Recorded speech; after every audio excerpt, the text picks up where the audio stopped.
When the legendary State Route 71 Blackbird ended its service in the U.S. Air Force, many thought that aerial reconnaissance had reached its peak, not even knowing that its successor, the State Route 72, would soon appear.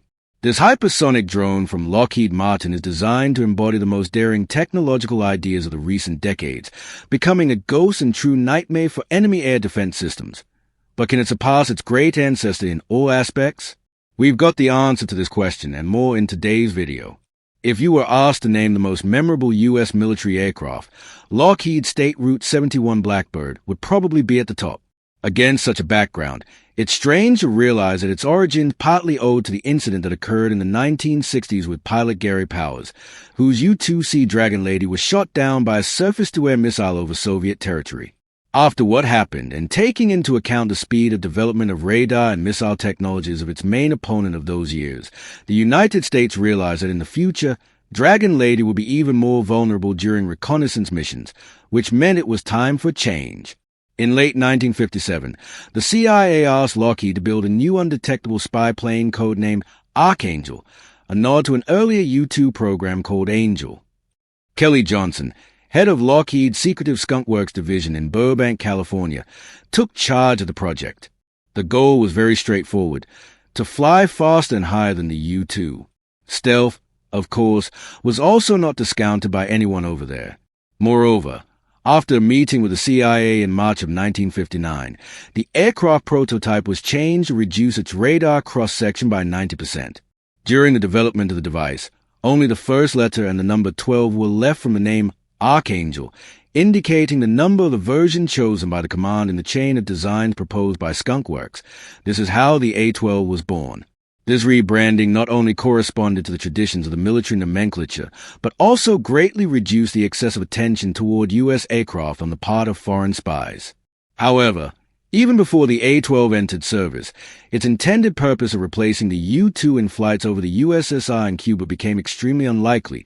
By that time, Soviet radar systems had increased their blip-to-skin ratios, which left the A-12 vulnerable.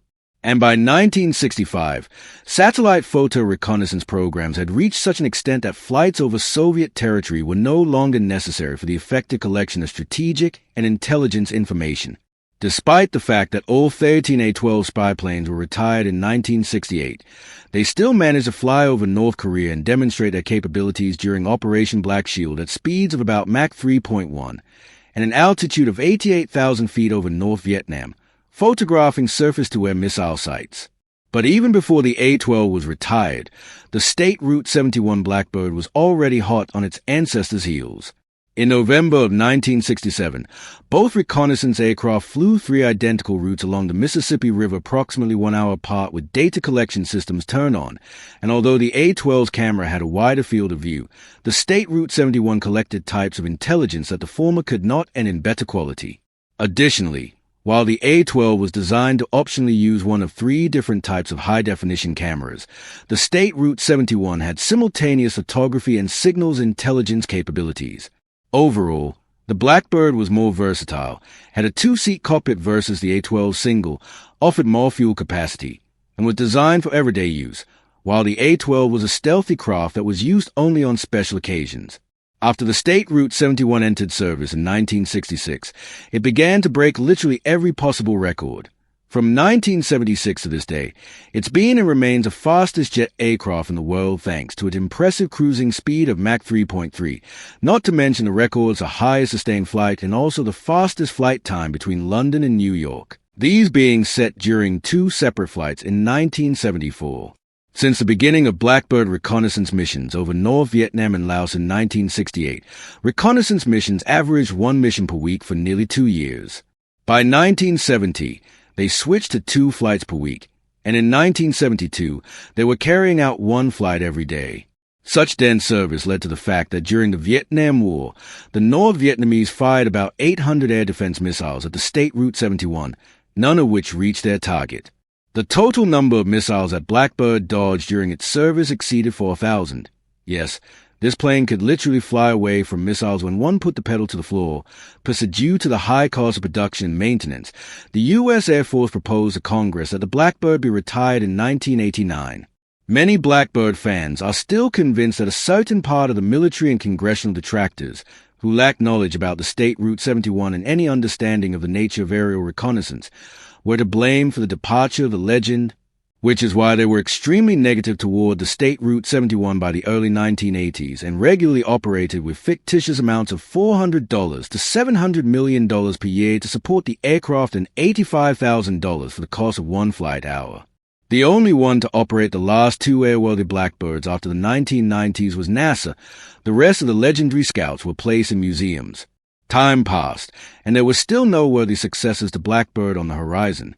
Of course, the F-22 Raptor and F-35 Lightning II fighters, which came out of the Lockheed machine, are the real rock stars of their generations, but they and the reconnaissance aircraft had two different tasks.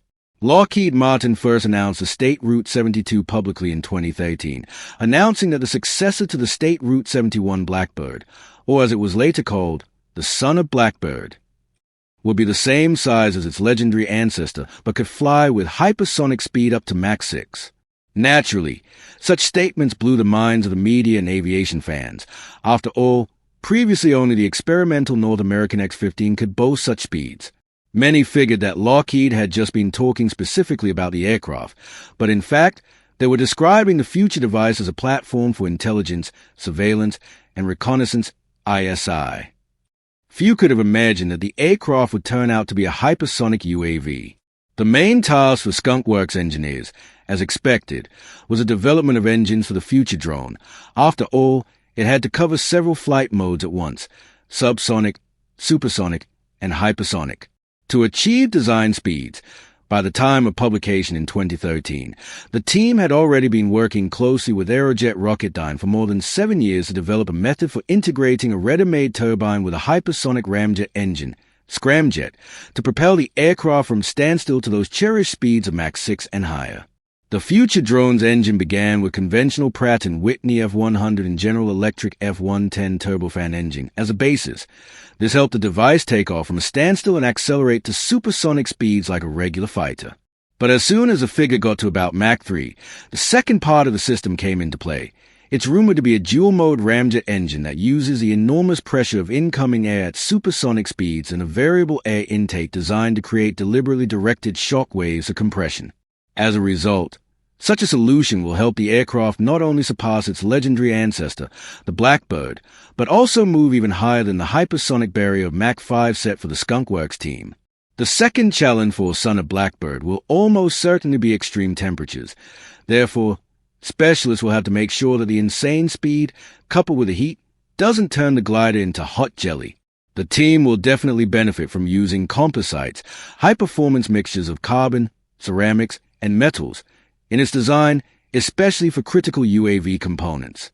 For comparison, a typical steel alloy will begin to melt at 2,500 degrees Fahrenheit, while the State Route 72 will need to withstand temperatures of 3,000 degrees Fahrenheit or higher to survive successfully.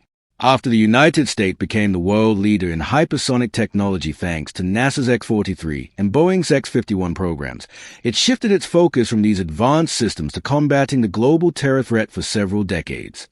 In 2017, Lockheed Martin Executive Vice President and Skunk Works CEO Rob Weiss told the media that hypersonic propulsion testing for the State Route 72 had been completed, and the team was now approaching the start of work on the State Route 72 Flight Research Vehicle, FRV, a technology prototype the size of an F-22 Raptor, about 60 feet, with a single engine capable of flying at Mach 6 for several minutes.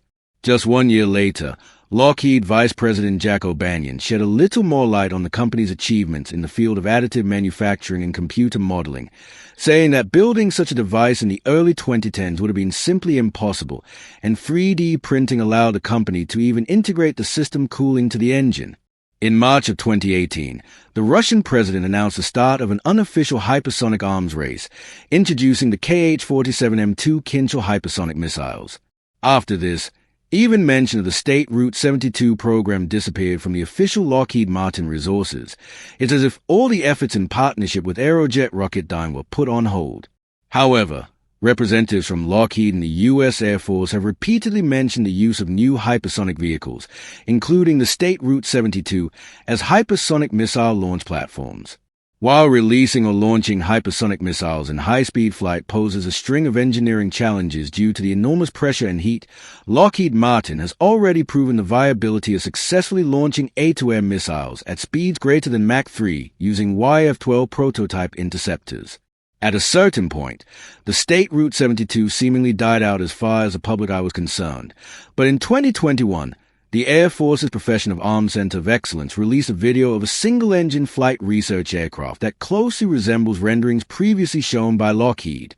And just a year later, the sequel to the acclaimed film Top Gun, Maverick, was released in cinemas, where viewers were shown a certain Darkstar, a hypersonic aircraft created by none other than the Skunk Works engineers, and apparently, they succeeded in making it look like a real aircraft. It's unlikely that the filmmakers managed to accelerate to Mach 10, but the film's producer, either jokingly or seriously, stated that the U.S. Navy noted the Chinese satellite's interest in the device. To do this, he even had to change its route to photograph Darkstar, although, who knows, maybe the PRC military just as American film fans among their ranks. One way or another, in recent interviews, the first flight of the state Route 72 prototype was scheduled for 2025, and the aircraft itself may enter service as early as 2030.